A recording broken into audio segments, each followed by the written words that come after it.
everybody, it's Allie, and welcome to part 2 of my Y&R chat vlog for Sunday, July 24th. I loved the Patty in Wonderland scene. I thought that was wonderfully creative this week, and I really enjoyed it. She crawled through the looking glass to discover that she may not have been the one to kill Hightower. And honestly, it's looking more and more like we're never gonna know exactly what happened to Hightower. I mean, it's like a week by week thing, for me at least. Like every week I think, oh, clearly Patty killed him. No, it had to have been Adam. You know, but really, truly, it could have been anybody. It could have been some sort of outside scenario. So I kind of wonder if we're ever really gonna know about that. But one thing I had to mention, Adam may have lost his beard this week, but he has definitely not lost his ability to scheme. This or next week, he is planning to break into the mental hospital once again in order to torture poor Patty, because he's trying to deflect suspicion off of him by making her confess. It's so incredibly appropriate that he would also be associated with a banking scandal. I mean, a stock market scandal. Come on, he is that guy, you know? And it kind of reminds me of one of my favorite lines from one of my favorite movies, Citizen Kane. There's a moment where someone says, "It's no trick to make a lot of money if all you want to do is to make a lot of money." And I kind of feel like Adam and Skye may be making plenty of money, but you know what? They sure as hell aren't making any friends. So, Chance and Ronan are long-lost brothers. Ronan sure looks like he could be Nina's kid, doesn't he? I mean, he looks almost like a spitting image of her. And honestly, I feel like if he would grow his hair out just a smidge, just make it a little longer, he actually could be pretty hot. They're pretty hot brothers, actually. Hey, how about those flashbacks with Nina and Chris and Rose this week? And who did Chris think she was fooling with those huge glasses? And that wig. Oh man, that was the best blast from the past. I truly enjoyed that.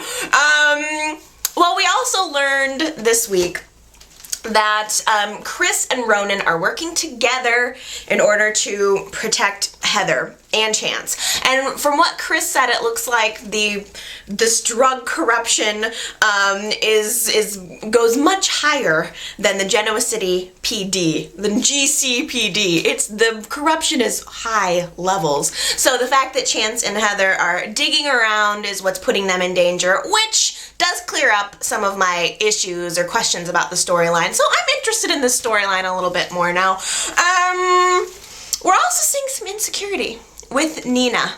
And maybe even some resentment towards Chris, which is a little bit sad. And it seems like Chris is coming back into town. She's going to be the hero. She's there to save and put all of the pieces together between with Chance and Heather. And I'm afraid that Chris and Paul are going to maybe rediscover their love in the meantime and leave Nina holding the short end of the stick, which is kind of the whole story of her character. It seems like she's always caught holding the short end of the stick. But I feel sorry for her because she's finally got something good going with Paul, and I really would hate to see that happen. Hey, did anyone else notice that Michael seemed less than thrilled about seeing Chris for the first time in years, and I was very surprised because I was like really looking forward to a happy, awesome reunion between Michael and Chris, but something seemed kind of anticlimactic about it. What was that all about? Like, did anybody else notice that? There seemed like there was a little weirdness, and I know that they have a history, but I kind of felt like most of that was resolved, and I was expecting to see more of a friendly reunion, and I didn't see that, so I'm curious. Let me know your thoughts about that. And finally, and most importantly, I think, who else out there is waiting with bated breath for Monday's show and all of next week and hoping to see Chloe march right over to Heather's apartment and punch her right in the face for sleeping with her man.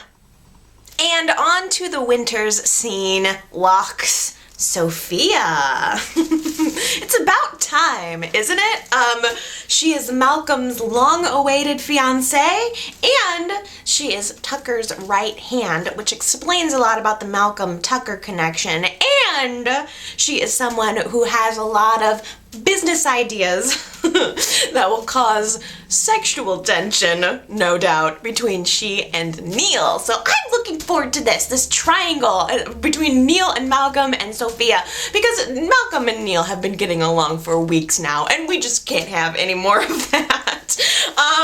So here we go. What do you guys think? What are your first impressions of Sophia, and are you excited about it?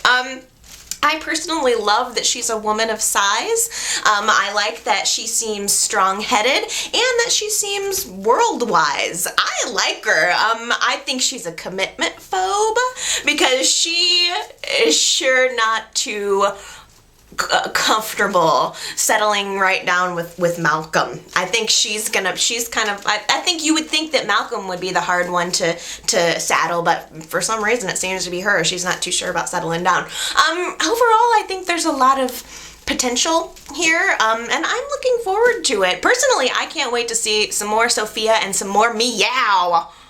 Okay, well, those are my thoughts for now. Thanks everybody for watching these videos. I have to say, I work on a lot of projects, I do a lot of things, but this is probably my favorite. I kind of feel like this is the place where I'm most able to be myself. Like, I'm 100% myself here, and it's like very therapeutic for me, especially since I love watching the show, I love talking about it, and I love talking with you guys about it. So please leave me a comment, let me know your thoughts. It's so awesome to interact with you. And if you want to interact more with me, you can go to my website at alliepuckett.com. That's my blog. I'm trying to update it every week, so there should be something new there if you want to check that. Otherwise, I'm going to be back next week, same time, same chair, and we'll chat about the show then. So have a good one, and I'll see you guys then. Bye!